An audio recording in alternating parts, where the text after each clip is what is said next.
করো না গো, আমি তোমারই আছি।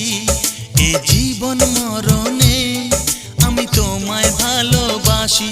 আমি তোমার ছায়া হয়ে রব তোমার পাশাপাশি।